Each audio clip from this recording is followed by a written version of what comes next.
Who's that coming down the track? It's a mean machine in red and black. Ain't nothing finer in the land than a drunk, obnoxious Georgia fan. Go, go!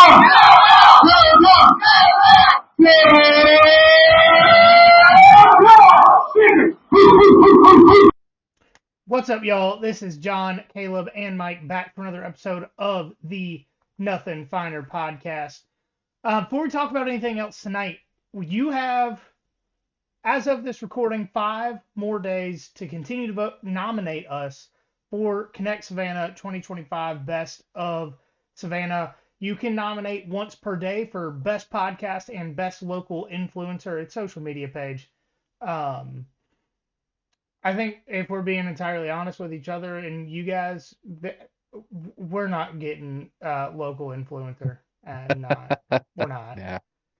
There legitimately some tourism influencers that their entire job is to like do photo shoots downtown and post them to Instagram, and they have millions of followers. I can go down Ogeechee Road and take pictures of all the like used car lots and stuff like that for this side of town. Should I? Oh, you know what? I should have got up early this morning and taken pictures of the duck hunters on the north end of Tybee. There we go. With the ice behind them, and been like, click, this is the Tybee you never knew about. For real. But nomination period ends on January 31st. So if you guys want to help us out, go ahead, nominate us there, and then we'll let you know when everything else gets into it. Tonight, though, we are talking about the national championship, recapping a little bit of it. Georgia's 2025 recruiting class, basketball, and obviously we're going on a tangent for the AFC championship game. I'm assuming that's going to happen in the next few seconds. Almost definitely. Is there a football game going on? You know what? Do y'all want to complain about this game instead of doing the how are we doing thing? Sure. All right. So, with the weather, me working in water-based fire protection, I had to go take care of a few freeze things today after church. So I had a lot of time because it was the other side of Beaufort that I had to go. So I had a lot of time this afternoon in the truck just thinking about how ridiculous the Chiefs are. And I mean ridiculous in a bad way, right? Almost 20 straight single possession wins for this team. And in every single game, there are multiple questionable calls that always go the Chiefs' way. Never in any circumstance have they gone the other team's way, right? It's yeah, we all know this. Fault. Yep. And so I'm not saying that she's funding the NFL. I'm not even saying that the NFL is rigging games, right?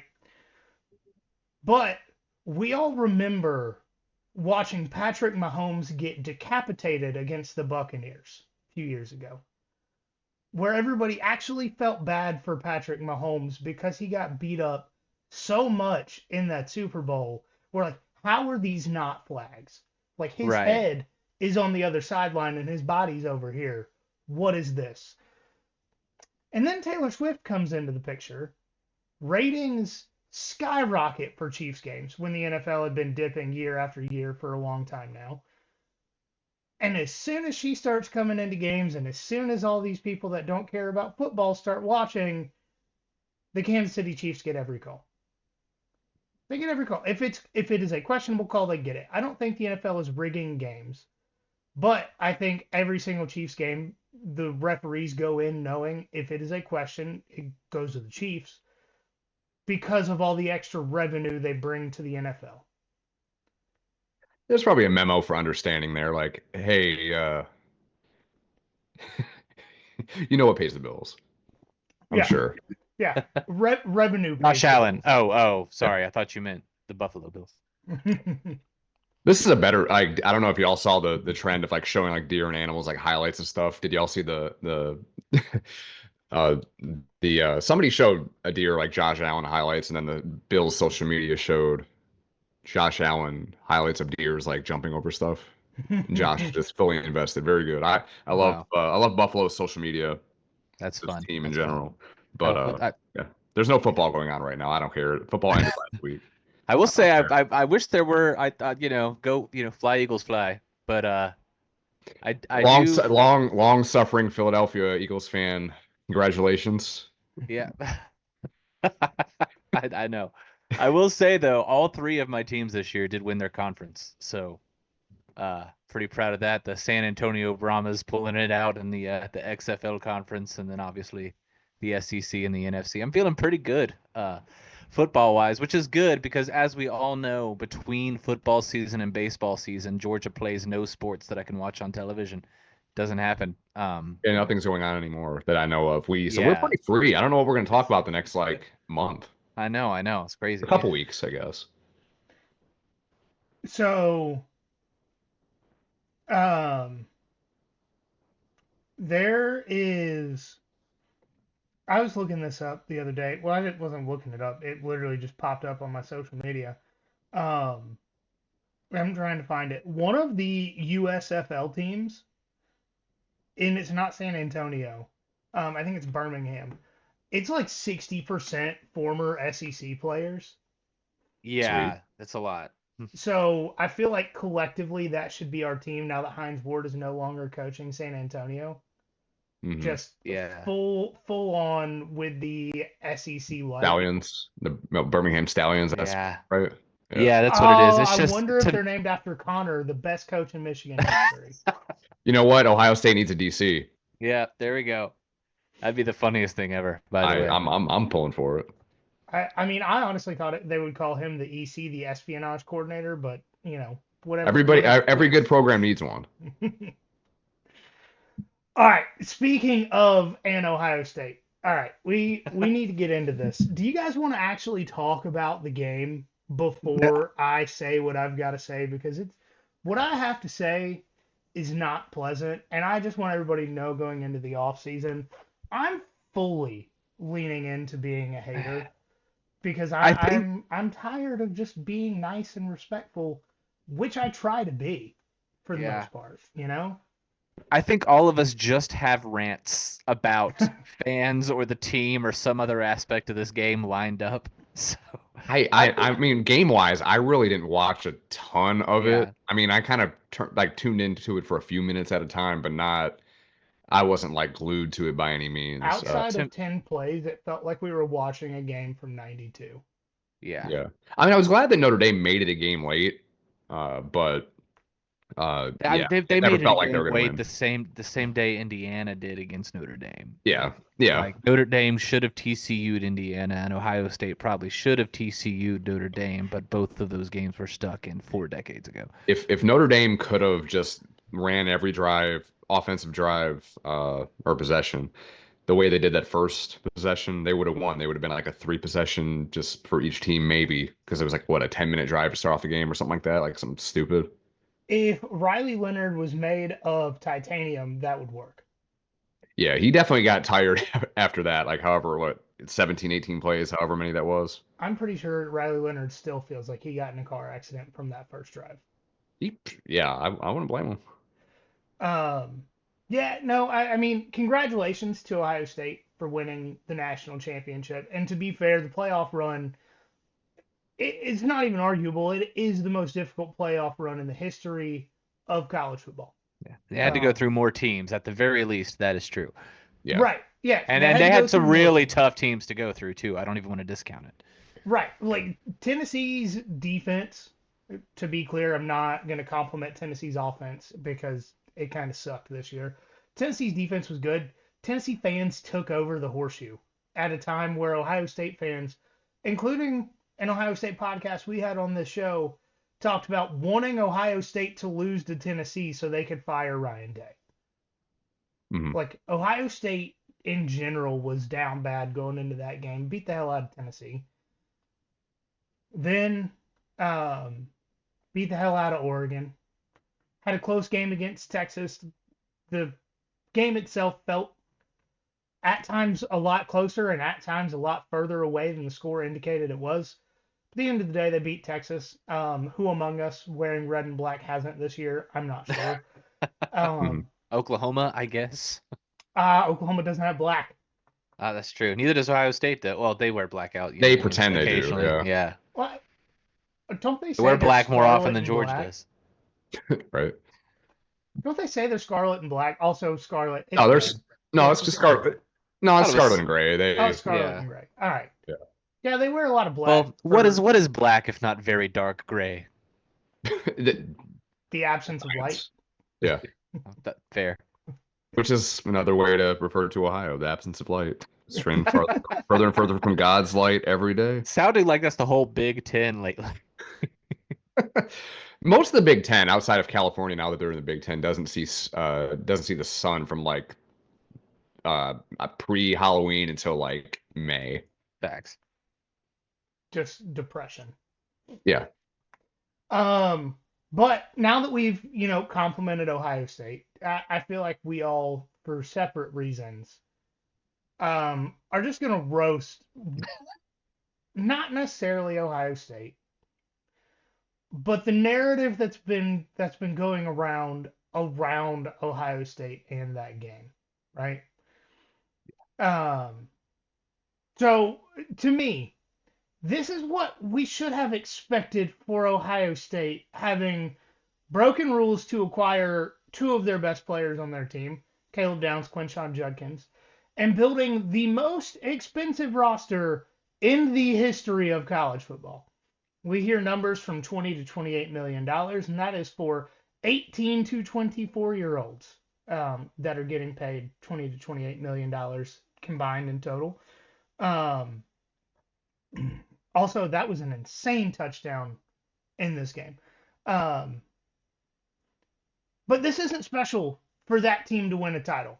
And honestly, what's special about this Ohio State team is that they lost two games to teams that are inarguably less talented than they are. Ohio State, top two talent in the country and probably not two. What's special is that they gave up more points to a less healthy team than Georgia did twice. And then beat their chest about having the best defense in college football while allowing more passing yards to Riley Leonard than he has had since November 26th of 2022 to Wake Forest. This Ohio State team is college football's Los Angeles Dodgers. They've been one of, if not the most talented rosters in the sport for years, and it took them attempting to break the sport to win the title. Just like the Dodgers. And for all the talk about how good of a coach Ryan Day is, now that you guys aren't talking about firing him like you were a few weeks ago, no one has thought that Dave Roberts is a better manager for winning the World Series. That's not a conversation. When you've handed him the most talent and the most expensive roster in the history of the sport, it is a you better win or else situation. And all Ryan Day did is not mess up enough to get fired here. You handed him the most talent, you handed him the most money, and he still almost messed it up, guys. I guess He sure did. they were the eighth seed out of 12. And that is with losing to Oregon and losing to Michigan. Let's say this again. Michigan lost 5 games this year. The games Michigan lost, for the most part, not only were not close, they weren't close, and Michigan looked like they were a group of 5 school that wasn't making a bowl game in most of the games they lost this year. No offense, Mike. They just didn't. Their offense was awful. I mean, you're not gonna get a debate out of me. Their offense was junior high level. But I mean, they did get better toward the end of the season, but not good enough to actually be like a threat. Yeah, there's a reason that people got together to offer the best quarterback in high school last year $10 million to come play for Michigan. It's because they didn't have a quarterback this year. Yeah, when you have a rich alumni base and that finally got a taste of winning something of consequence in 2023, they want to Really keep gets it going. vacated. Not a chance. Yeah, Ward Manuel's not going to let that happen. That's true. You know what? Ward Manuel can go jump off a bridge. Uh, I hate that guy. Respectfully. Yeah. respectfully, jump off a bridge into deep, warm water with no sharks so you can swim out and still be alive. Yeah, But have a thrill of a lifetime and go see your wife and kids and just enjoy life. With all due respect, college football will be a much better place when you're gone. But yeah, no, Retired happily. Yeah, of course. What else would I mean?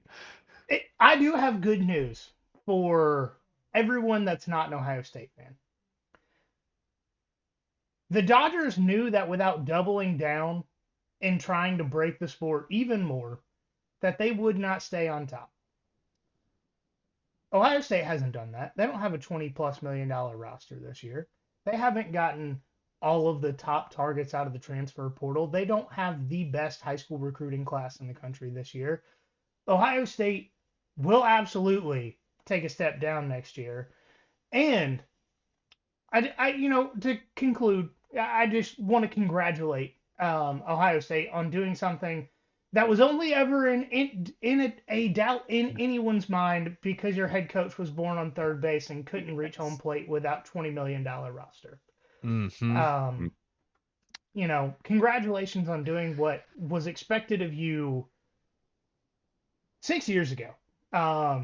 When you were probably never, I guess. and you were probably the preseason favorite at that because of your roster. Like, you did the job, mission accomplished. Like, you fly the banner, right? And you almost messed it up. Is the best part. And if it would have been any other year, you would have messed it up. You wouldn't have got in. Yeah. No. If they had gone 11-1 in the regular season and lost in the semifinal to like a team that actually showed up as like the dominant team this year, I'd probably have more respect for them than I do right now. Yeah, but the fact is they had this $20 million roster and they took advantage of the fact that there really was not that team this year. Maybe you can make the argument that NIL is the reason for that. I don't necessarily buy that. It just kind of happens sometimes. Well, Georgia was great in 21 and 22 with NIL. And they were a boogeyman. Bama was a boogeyman with NIL. Not to the point it is now, but this is the weakest general field in college football since 2015. Yeah, so to see that and then to see serious people, allegedly serious journalists come out here and say this Ohio State team might be the greatest college football team of all time. Don't make me laugh. Or the second or third best I have seen. They are the most talented, but they're not. Let me ask you guys some questions. 23 Michigan versus 24 Ohio State. Probably going 23 Michigan. I mean, 24 Michigan beat 24 Ohio State. Right, exactly. Okay. When it comes to this Ohio State team, are you talking how they looked in the playoffs or how they looked for 12 games? We're going to say every team is at their average level of play throughout. Okay, yeah, season. 23 Michigan, 100%. Okay. 22 Georgia, 24 Ohio State. This one's an obvious answer, guys. Probably dogs by 3 scores. Yeah, I mean, it's not like Missouri and Kent State drag it down that much that year. 21 Georgia and 24 Ohio State. Dogs on top. 20 Bama. Potentially a shutout, if we're being honest. For real. 20 Bama. That's 19 LSU, 18. I'll keep going. I will keep going. 20 Bama, I think, is an actual conversation. Just because nobody played defense that year, so we never got to see what that Alabama team looked like against the defense. That's true. Bama had Mac Jones, and he was great for them in 2020, but yeah. Devontae Smith is scoring 5 touchdowns himself, in my opinion, against this Ohio State team. We don't need to worry about 19 LSU. They win no matter who else is in that discussion, but I think you get my point. Like, again, they were the best team this year because they had the most expensive roster this year. Good job. You spent more money than anybody else. It doesn't matter. Ryan Day's not a good coach, so you almost lost it. So like, I'm not somebody who sits back and usually does the whole, well, you weren't actually that good thing, but I have done it every year since 2022 because, Michigan, I think we can all agree it's just funny to laugh at their questionable circumstances. I get maybe it didn't have an actual impact on the 23 season, but it's funny. Ohio State, there's a lot more of a legitimate reason to question if this is an actual like great college football team in history because they're not. Yeah, Elite teams, greatest of all time teams don't have 2 losses. Like, does anyone talk about 2007 LSU as like an all-time team? No. Yeah. I can think of 2008 Florida having a 1-point loss to Ole Miss and that setting the fire under them to go be great for the rest of the season. Right. That's not what happened with Ohio State against Michigan. They just did not play good at all. Mm-hmm. People talk about 07 LSU like they talk about skinny, short, white receivers. Gritty, lunch pail. Yeah, they're the gritty lunch pail national champions. And it's like... You can't say that about this 2-loss Ohio State team because they cost so much money and had so much talent. No. This gritty trust fund baby team. Very gritty. That's like calling Ryan Day a pull yourself up by your bootstraps kind of guy. Like, no, this 2024 Ohio State, the team, it's a nepo baby that couldn't get out of bed until about 4 p.m. and then had some bad sushi right before the Michigan game, and then did a few in the bathroom to get going for the playoffs. Just it never worked a real job, Yeah. Everyone needs that bump. Call it a playoff bump, if you will. Yeah. No, but I'm not gonna go off too much because y'all kind of talked about a lot of this, but I want to talk about the Michigan side of this, just the level of copium, to steal a phrase from Will, that Michigan fans have exhibited since the national championship win is kind of embarrassing. Just we beat y'all 4 times, it doesn't really matter, like, and all that stuff, and it's disappointing that you're completely shitting on the run that Ohio State went on. Like, I'm just talking Michigan fans in general, that they're that obsessed with beating Ohio State, which is great. I mean, trust me, I'm glad they did it 4 years in a row. I'm not gonna complain about that one bit, but just completely like try to laugh at Ohio State. Ohio State just won a national championship.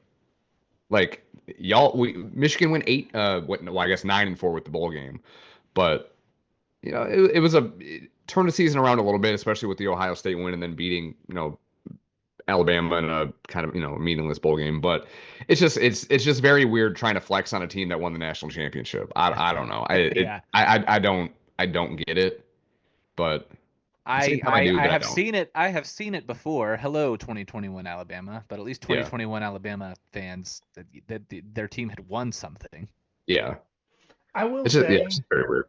Is one thing that I don't understand about Michigan and Ohio State fans in general is, like, multiple Ohio State coaches have said in the past, winning a national championship means nothing if you lose to Michigan.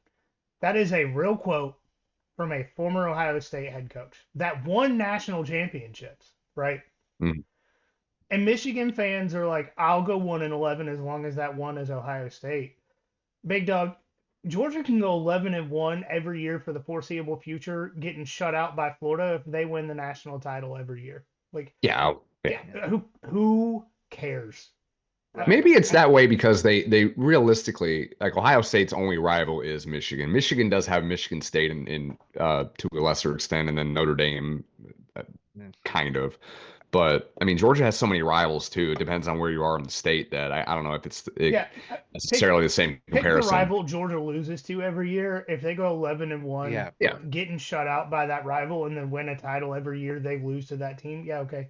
I take it every time and twice on Sunday. Like, I think all of us would. Every single one of us. It's like, oh no, we lost to Tennessee again. Dang, that's a 7th national title in a row. Yeah. Oh man, I'm so mad.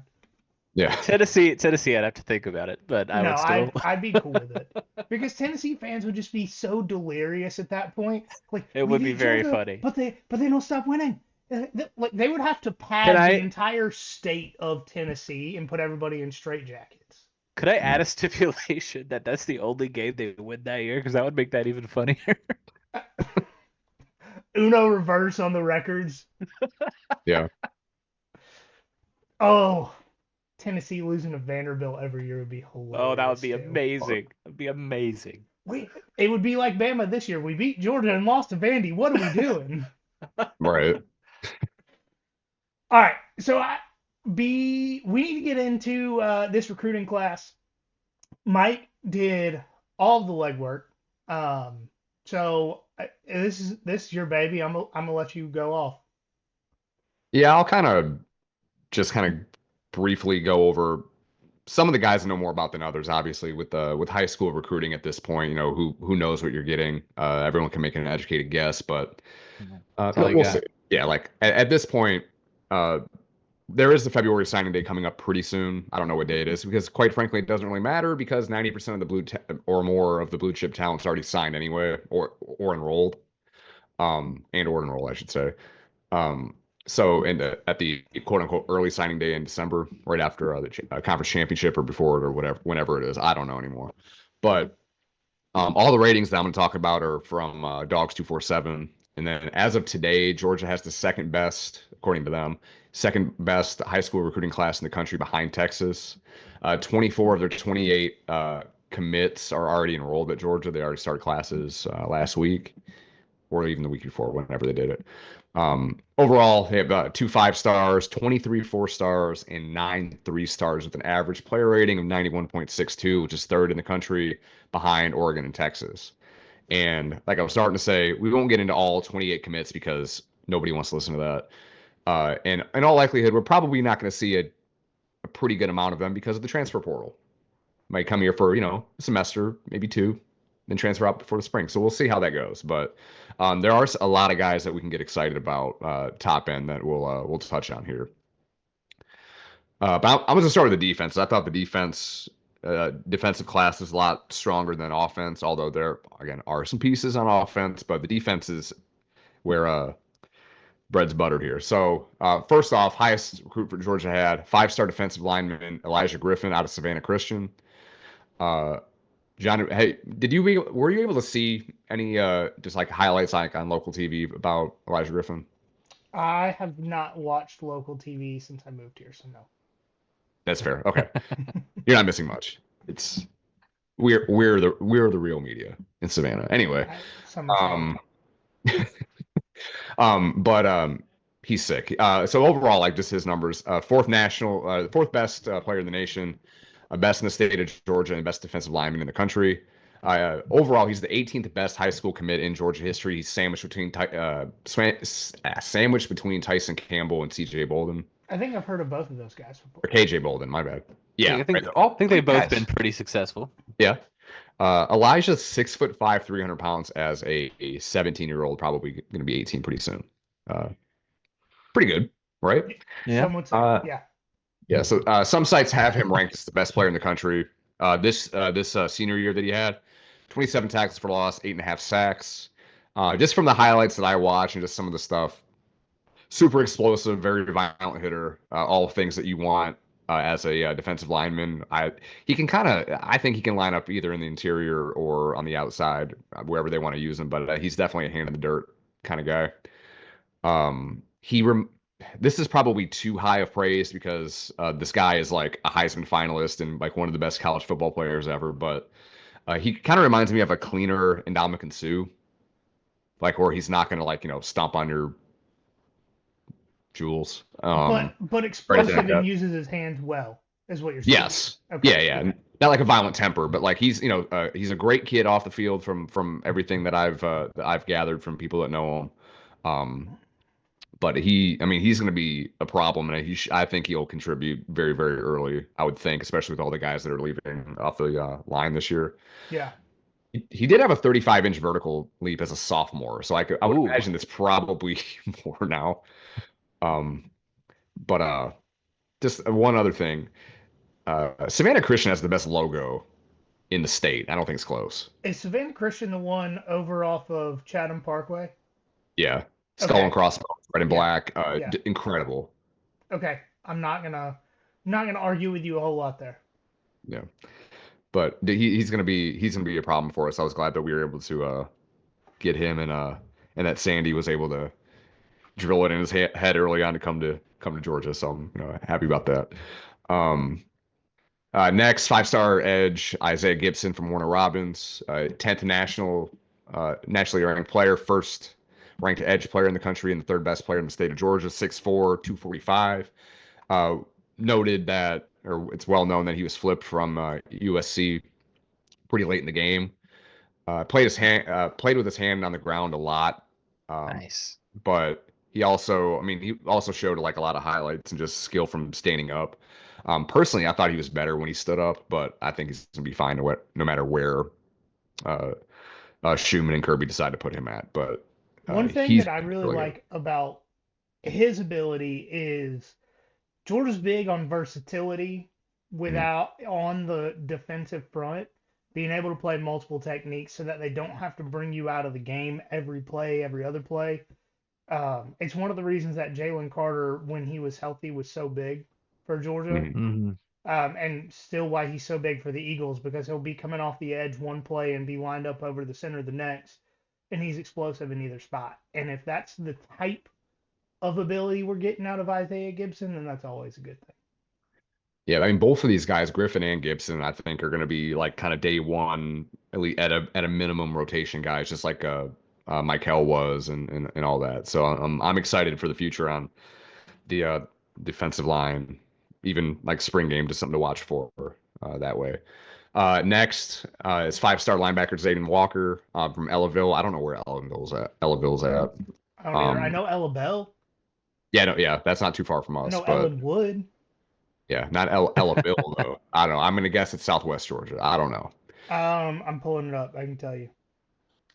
But while you're doing that, he You are 6'1". Oh hell yeah, Georgia geography teacher. Hell yeah. But 6'1", 225. One of the cool things. There wasn't a ton of highlights from him that I could find, but scouts on Dogs 247 compared him to Jalen Walker. So, hell yeah. Once again, another versatile guy. Yeah, always, Yeah. always a good thing. Yeah. Yeah, they said that he was very violent, sheds blocks, and he projects to be a linebacker in a 3-4 defense. That obviously there's a lot of different fronts and all that they run, but yeah, standing up makes sense for him. All right. All right, 4-star edge Darian Inkabon, I think his name is Ikinabon, something like that. We'll figure it out. Well, we'll hear it at some point on commentary. Yeah. And But hopefully we get somebody that knows how to pronounce things. So yeah, not fingers me. crossed we get Aaron Murray at G-Day. Yeah, right. Yeah, he'll put in the time for it. There we go. But Darren here, he's from Hillside, New Jersey, 35th ranked player in the nation, 7th best edge, and then the best player in the state of New Jersey, 6'5", 251, multi-sport athlete, big with wrestling. Had the wrestling background there. Scouts are saying that he doesn't have a ton of moves right now, but he can certainly develop into a star. So that's cool. Anytime that I see, obviously basketball, there's a lot of kids that play basketball and football, but anytime I see wrestling for a defensive lineman or just a lineman in general, that's always a good sign. Yeah. I think. When you excel at moving other humans, I'm happy that you're on my line. Mm-hmm. Next, 4-star edge Chase Linton from North Atlanta, 45th nationally, 4th best edge in the country, 7th best player in the state, 6'4", 215. He's probably more of a guy that'll probably contribute more.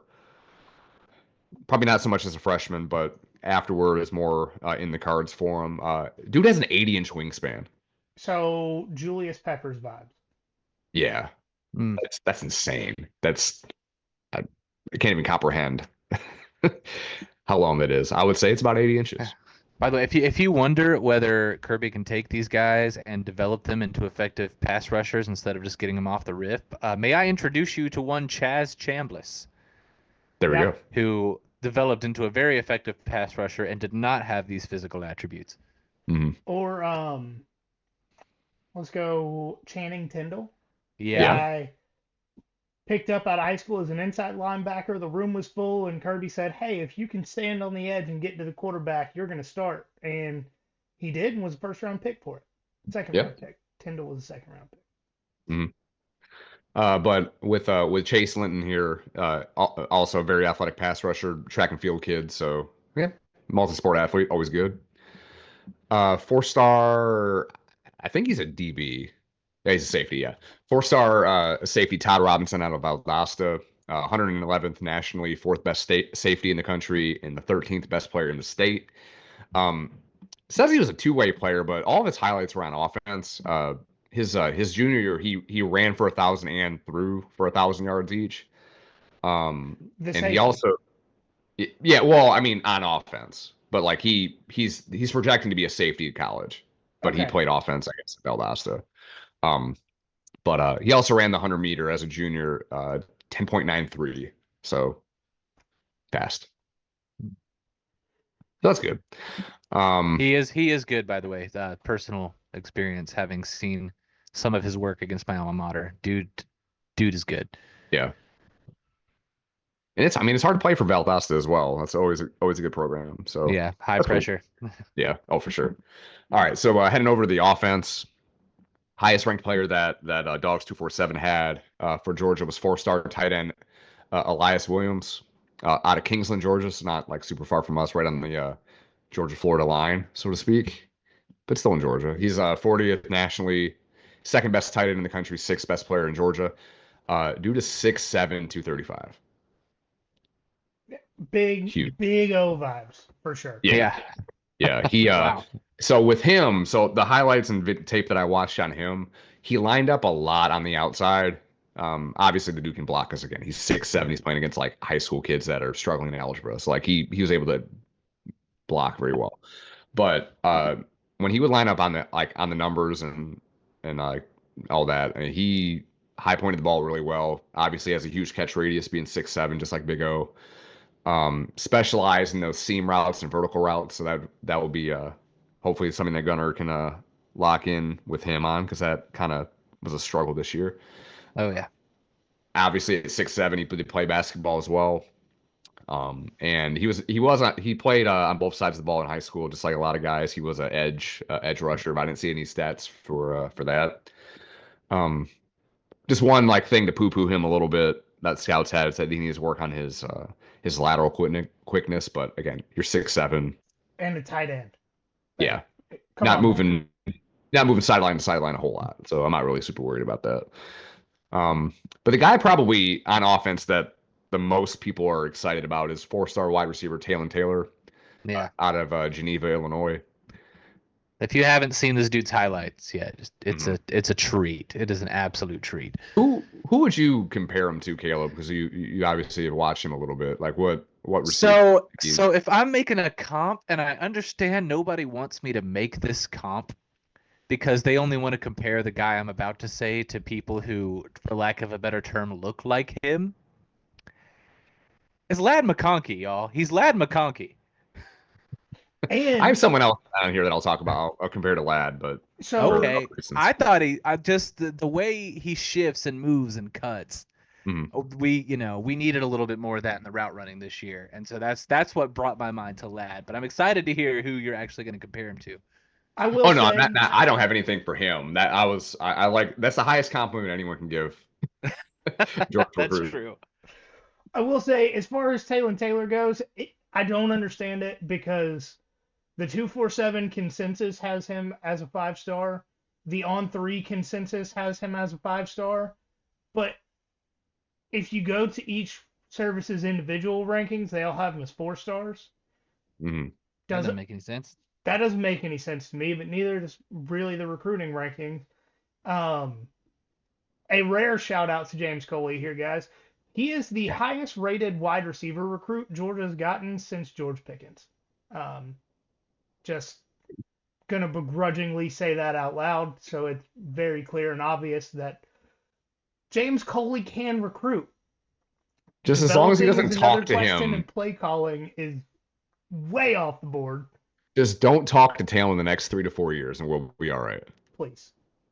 Had a great relationship with him. Just ignore him. Yep. There we go. We're good.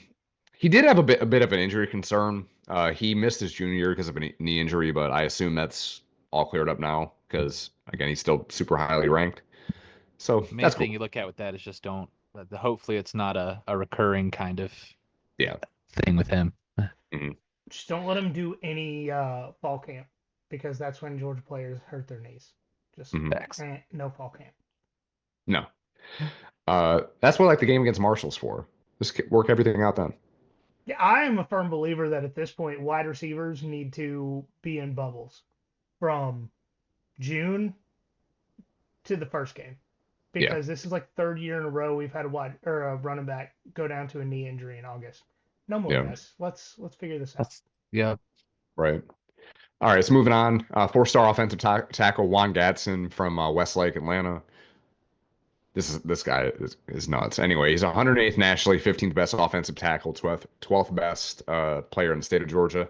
6'7", 365. Second year in a row that Georgia's gotten a 6'7" offensive lineman out of high school. Dude's gonna be huge. Yeah, I can't imagine. Is he done growing? People are asking. Yeah. I quit growing. It's right there. years That's like before my senior year of high school. I think I'd stop growing like at 16. So I don't know. I was 5'11" as a freshman. I am 5'11" today. I don't know. I think I grew a little bit after I graduated. I've always been told I'm a grower, not a shower. So I don't know what that means, but I think it's a compliment, right? I think so. I believe it is. You know, not everybody can have an Audi. You know what I mean? Right. But with Juan here, scouts are saying he's probably at best position to be a guard or a right tackle. Definitely needs to be developed. Obviously, you can't coach size or anything like that. So that's worth taking a gamble on for Georgia that desperately needs some offensive line help after what happened last year. But with him, what I expect they do is what they did with Jazir Jackson this year, his freshman year. He's going to wear a tight end number. He's going to come in short yardage and goal line situations. And you're going to be like, that guy is huge. Why is he wearing 85? And then he is going to make way for you to score a touchdown. I like that. It's what Jazir Jackson did all year this year. And he's got a replacement, at least for 1 year. There we go. There we go. All right, next up, 4-star wide receiver C.J. Wiley out of Milton, 135th nationally, 18th best wide receiver in the country, 19th best player in the state of Georgia, 6'4", 195. I haven't watched this guy play. Okay. So would you agree with what the scouts say that he reminds them of Noah Thomas? Because obviously that would be a good thing because Noah Thomas is on the team this year. Also a good thing because Noah Thomas is freaking good. Yeah. So he has Noah Thomas with the attitude and body control of George Pickens. And I mean attitude in a good way. Of like, he's going to moss you in a way of like he's upside down and one hand catches the ball. And then he's going to toss it at your face mask and talk a little trash on his way back to the huddle. Okay, I can deal with that. He's going to do something that doesn't seem physically possible and then talk a little trash, but from what I've seen, he doesn't cross the line of flag territory. Okay. That sounds good. I'm perfect. Well, but apparently, yeah, hey, definitely take that. But apparently he could dunk out when he was in middle school, which tracks. Pretty good. Yeah. Makes sense. Being 6'4", some would say that's athletic. Yeah, some would say.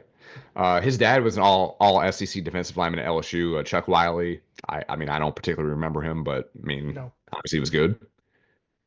He also ran a 10.91 100-meter dash. So again, fast. That would be fast. Yeah. Track speed. Arian Smith, I want to say out of high school was running a 10.4. So half a second slower than the fastest player in the history of Georgia football. Not bad. Mm-hmm. Hell yeah.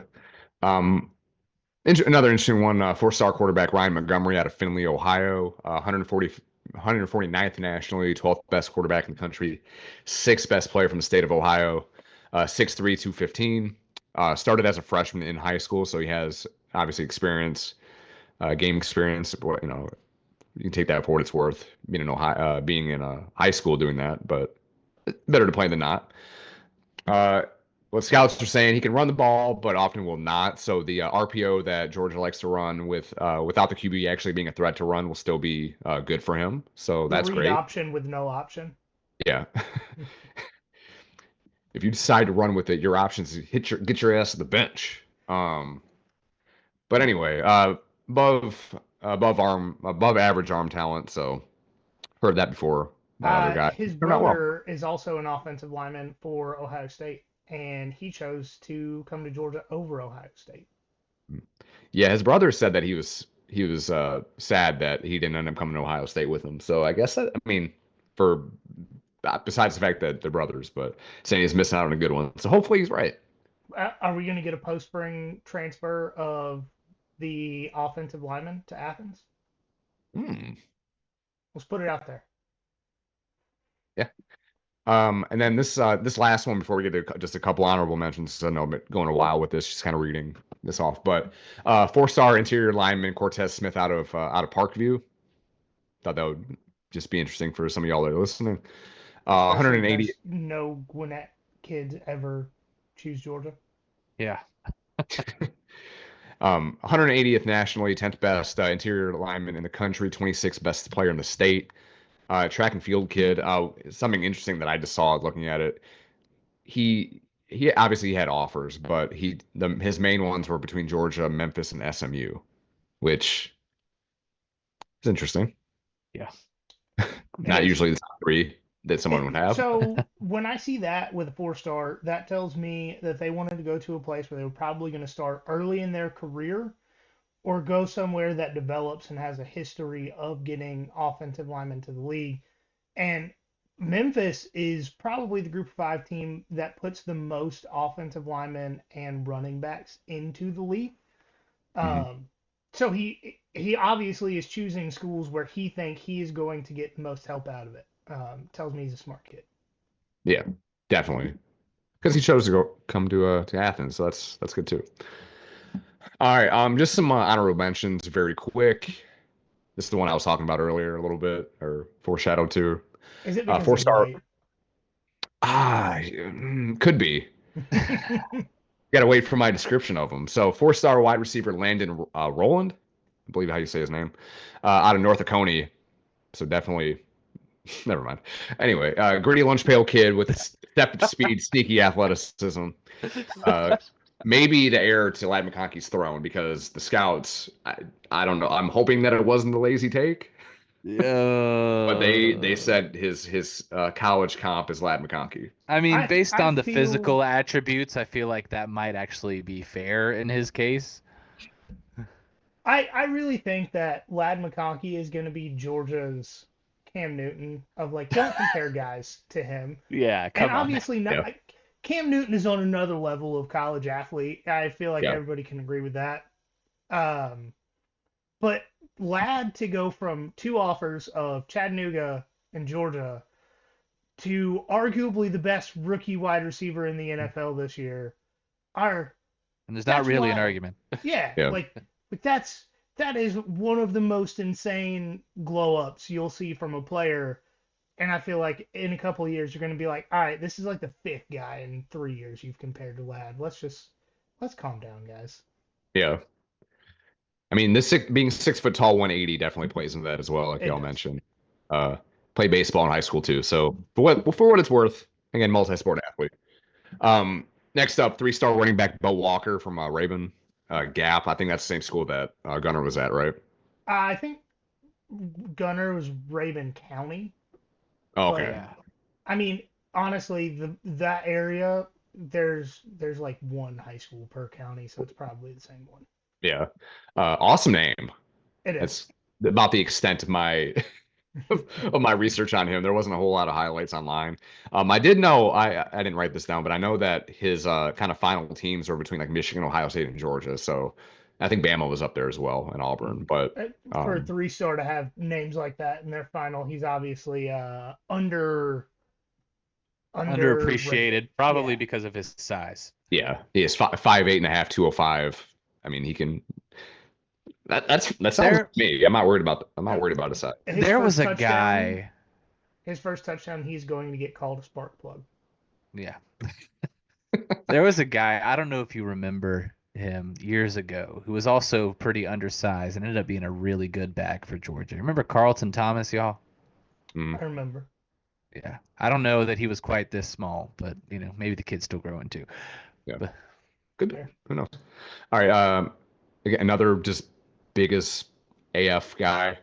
A 3-star offensive tackle, Dennis something or other from Peachtree Ridge. I can't say his name. Good call. I'm not trying. Yeah, I'm not gonna try it. Starts with a U. So Yep. Dennis U is what I'll call him. 6'6", 285.